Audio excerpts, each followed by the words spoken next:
Good morning friends. आज मैं आपके साथ डिस्कस करूँगी कि इंग्लिश फर्स्ट ग्रेड इंग्लिश के लिए आपको लिटरेचर पार्ट कैसे पढ़ना है। जैसे कि ये हमारे पास इंग्लिश का सिलेबस है, ठीक है।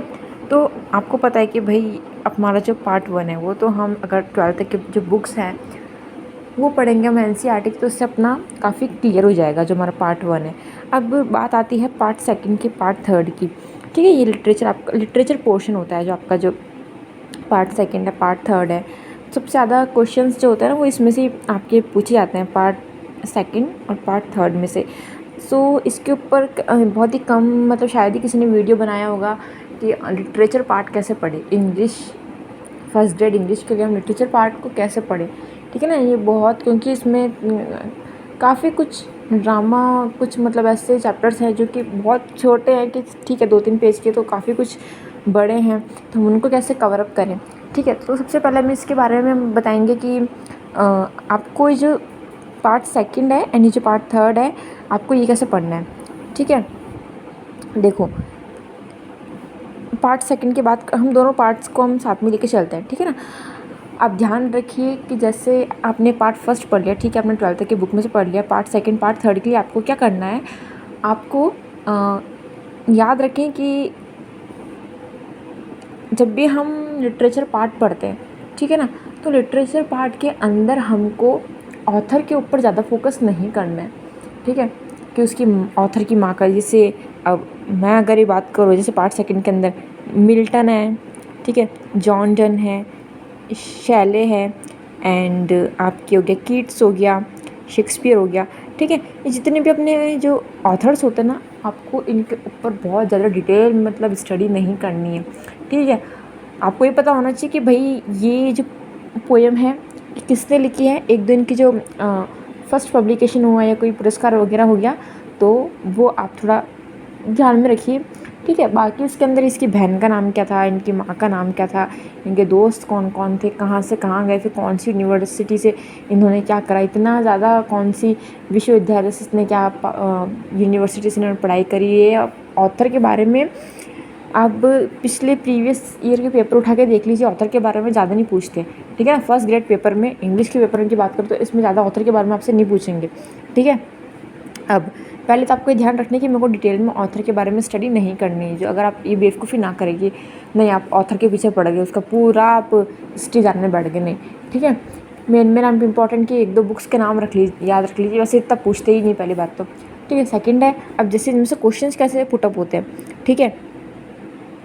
तो आप जैसे अगर मैं बात करती हूँ, आपको इनके जो प्रीवियस ईयर के जो पेपर हैं आप वो ज़रूर सॉल्व करिए, ठीक है ना। मार्केट में काफ़ी सारी इनकी जो बुक्स आ रही है उसके आपको प्रीवियस ईयर्स के पेपर सॉल्व करने होंगे। अब सेकंड, आपके प्रीवियस ईयर के पेपर्स आपको सॉल्व करने पड़ेंगे, तो इससे आपकी बहुत ज़्यादा हेल्प होगी।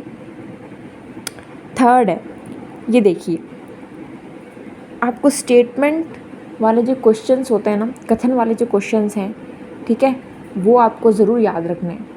कौन सा वाले? कथन वाले, कि भाई उस सीन के अंदर उसने उससे क्या कहा, ठीक है ना। कोई मेजर कैरेक्टर्स है, कोई बड़े कैरेक्टर्स है, उस टाइम उन दोनों की बातचीत हुई तो उसने उससे कौन सी बात कही थी, ये वाली बात उसने कब कही, ठीक है ना। तो आपको जो स्टेटमेंट वाले जो क्वेश्चंस होते हैं, कथन वाले क्वेश्चंस, इसके अंदर पार्ट 2 और पार्ट 3 के अंदर आपको ये ज़रूर ध्यान रखना है कि जो कथन वाले जो क्वेश्चंस हैं वो मैं ज़रूर याद रखूँ, ठीक है ना। और उसके बाद आपको स्टेटमेंट वाली पे बात हो गई अपनी, ठीक है ना, आपको कथन वाले क्वेश्चंस। फोर्थ है आपका, जैसे आप कोई भी, मान लीजिए आप पढ़ रहे हैं मैकबेथ पढ़ रहे हैं, as you like it, waste, जो भी पढ़ रहे हैं, आपको इनके कैरेक्टर्स के बारे में भी पता होना चाहिए, ठीक है, कि वो कौन था, ठीक है ना, मैकबेथ कौन था, यूआ स्टीवार्ट कौन था, ठीक है। आपको इनके कैरेक्टर्स की अच्छी नॉलेज होनी चाहिए। ज़्यादा कैरेक्टर्स नहीं होते इनमें, ठीक है ना। एक जैसे कि आप मैकबेथ में देख लो, उसमें 10-11 कैरेक्टर्स हैं, ठीक है ना। और आपके द मेयर ऑफ कैस्टरब्रिज, इसमें मतलब कैरेक्टर्स ज़्यादा हैं, ठीक है। और आप मतलब ज़्यादा लंबा तो यही है आपके Macbeth, the mayor of Casterbridge. बाकी आपको बाकी सब इजी है, इसमें ज़्यादा इतनी डिफ़िकल्टीज़ नहीं आएंगी, ठीक है।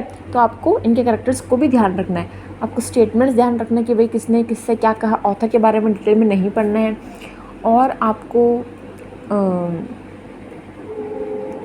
जैसे कि इसका सार क्या निकला आपको वो ज़रूर, मतलब इसका आपने ये सब पढ़ लिया, ठीक है ना, मिल्टन पढ़ लिया, जो go and catch a falling star पढ़ ली, तो आपको इनका मतलब पूरा आपने पढ़ने के बाद इनका सार क्या निकला वो ज़रूर आपको पता होना चाहिए, ठीक है। या आप एक काम ही कर सकते हैं कि भाई आपको एक शॉर्ट में एक समरी आप खुद अपने वर्ड्स में आपको उसको समराइज़ करके आप लिख सकते हैं, ठीक है।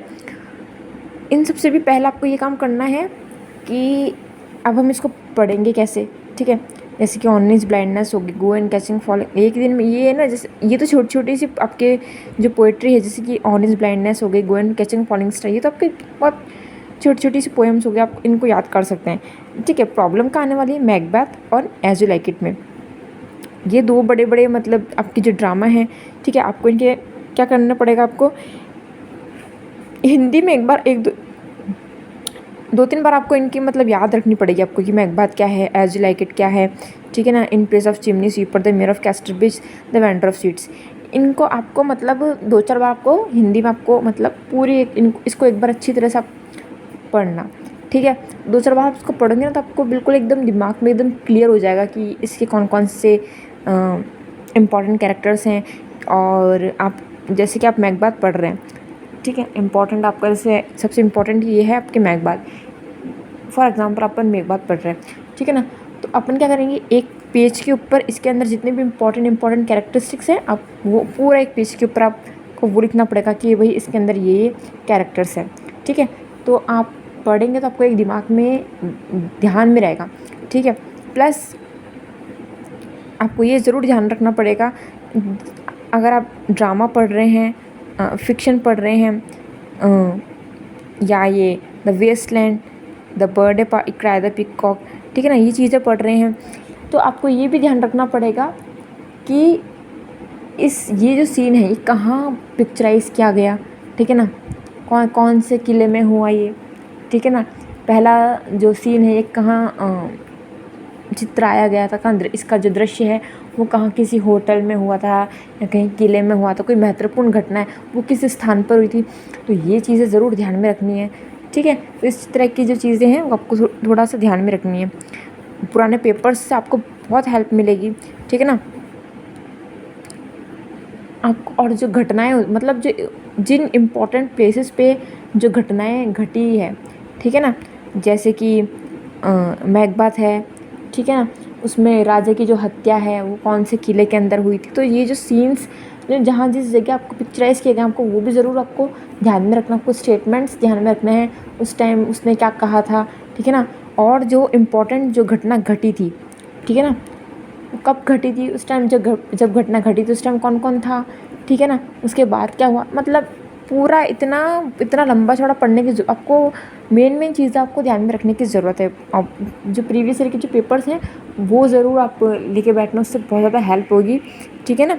तो ये आपके बहुत इंपॉर्टेंट है, मैकबेथ हो गया, as you like it, mayor of Casterbridge, ठीक है, ये बहुत इंपॉर्टेंट है।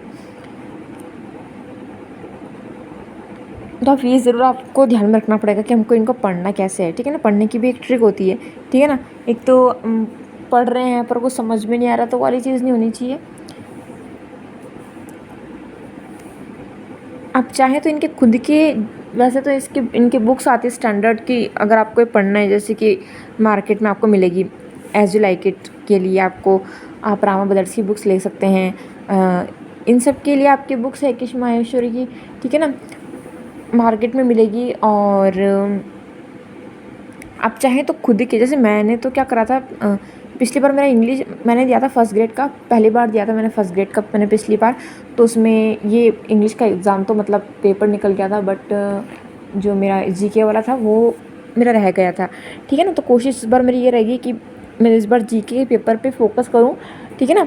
तो आप चाहें तो इसके ऊपर खुद के भी नोट्स बना सकते हैं, ठीक है। और जैसे आपने एक और, हाँ, एक सबसे इम्पॉर्टेंट चीज़ क्या होती है, जैसे मान लो आपने एक प्ले पढ़ लिया, मैंने मैकबेथ पढ़ लिया, मैंने एज यू लाइक इट पढ़ लिया, अच्छी तरह पढ़ लिया, ठीक है, मुझे बिल्कुल अच्छी तरह समझ में आ गया। उसके बाद मैकबेथ से रिलेटेड जितने भी इंपॉर्टेंट क्वेश्चंस होते हैं ना पीछे अनसॉल्व्ड, वो मैं सारे करना। फिर उसमें आप देखो कि उसमें क्या क्या गलतियाँ हुई हैं, कौन कौन से क्वेश्चंस के आंसर मुझे नहीं आए, ठीक है, वो ज़रा आपको देखना है। एज यू लाइक इट पढ़ लिया, पूरा अच्छी तरह इसको समझ लिया, फिर इससे रिलेटेड जो क्वेश्चंस है, जो बुक के पीछे भी आपके काफ़ी सारे क्वेश्चंस दिए हुए होंगे, फिर आप उनको सॉल्व करने बैठो, ठीक है ना। तब जाके आप मतलब बार बार ये तो क्या है ना, बार बार प्रैक्टिस करने से ही आपके क्लियर होंगे, ठीक है ना। ऐसे नहीं कि आप सोच रहे हो कि मैंने एक दो बार पढ़ लिया और हो गया, नहीं, कम से कम आपको मतलब 6-7 बार तो आपको ये पढ़ना ही पड़ेगा, एक एक ड्रामा, एक एक प्रोज, एक एक फिक्शंस अच्छी तरह, तब जाके आपको ये चीज़ समझ में आएगी, ठीक है ना। और इसके अलावा मैंने खुद ने नोट्स भी बना रखे हैं, तो अगर कोई मैं वापस प्रिपरेशन कर रही हूँ फर्स्ट ग्रेड की, तो अगर आपको, हाँ, पिछली बार के जो मेरे नोट्स हैं इंग्लिश के, वो अगर आपको चाहिए तो आप मुझे मैसेज कर सकते हैं इस पर। ओके फ्रेंड्स, और आपको अगर वीडियो अच्छा लगे, आपको हेल्पफुल लगे, तो आप प्लीज़ वीडियो को लाइक करें, कमेंट करके बताएं कि आपकी क्या राय है, आपको कौन सा टॉपिक आपको हार्ड लगा है, तो उसके ऊपर आपको नोट्स चाहिए या आप चाहते हो मैं इसके ऊपर वीडियो बनाऊं, तो प्लीज़ मुझे कमेंट करके ज़रूर बताएं। Thank you.